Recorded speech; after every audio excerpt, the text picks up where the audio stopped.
আসসালামু আলাইকুম, সবাই কেমন আছেন? আমি ভালো আছি আল্লাহর রহমতে। এখন আমি টক একটু টক ঝাল আচার করব। তার জন্য আমি আম কেটে, দেখছেন তো, এই যে আম কেটে ছোট ছোট করে কেটে নিয়েছি খোসা সহ।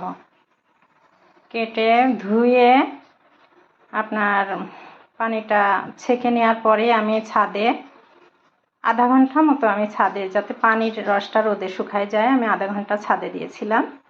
দিয়ে এখন আনছি, এখন আমি আচারটা তৈরি করব। এতে প্রথমে যেটা লাগবে সেটা হচ্ছে কড়াই, তেল লাগবে। আমি 300-400 গ্রাম মতো তেল দিয়েছি, সরিষার তেল। এটা একটু ভালো করে আমি গরম করে নিব।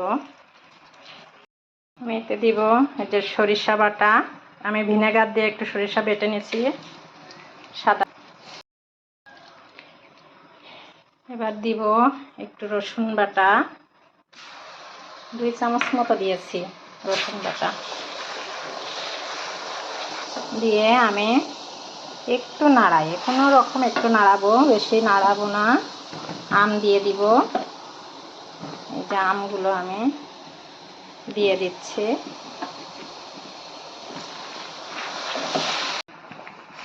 খুবই ইজি, শুধু আমগুলো কেটে পানিটা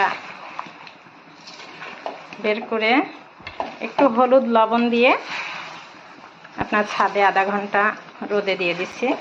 তারপরে রসুন বাটা, আদা বাটা, সরিষা বাটা তেলে দিয়ে আমগুলো দিয়ে নাড়াইয়ে নিচ্ছে। একটু শুকনা ঝালের গুঁড়া,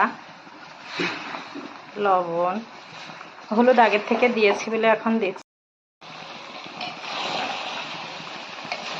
সরিষার পরিমাণটা একটু বেশি দিবেন, সরিষা পরিমাণটা বেশি হলে বেশি টেস্ট লাগবে। আমি এখন এতে সাদা ভিনেগার দিব 1 বাটি, এই যে এই বাটির 1 বাটি, প্রায় 250-300 হবে পানি। তেলও আমি দিয়েছি প্রথমে 300-400 গ্রাম। প্রায় সিদ্ধ হয়ে গেছে। এখন এই পর্যায়ে দেখেন, এই 4-5 মিনিট জাল করে নিচ্ছি, হয়ে গেছে। এখন দেখেন কি সুন্দর কালার হয়েছে, একটা লোভনীয় কালার। দেখেন কি সুন্দর একটা কালার, দেখেন খুব। আমার আম সিদ্ধ হয়ে গেছে, দেখেন কি সুন্দর একটা কালার হয়েছে। দেখেন আমার মোবাইলে কালারটা অত সুন্দর লাগতেছে না, অপূর্ব একটা কালার হয়েছে, খুব সুন্দর। আমার আম আচার প্রায় হয়ে এসছে, সিদ্ধ হয়ে গেছে। দেখেন এই যে গলে গলে যাচ্ছে,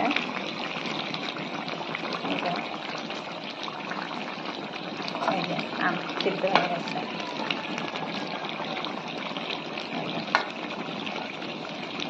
এখন আমি এটা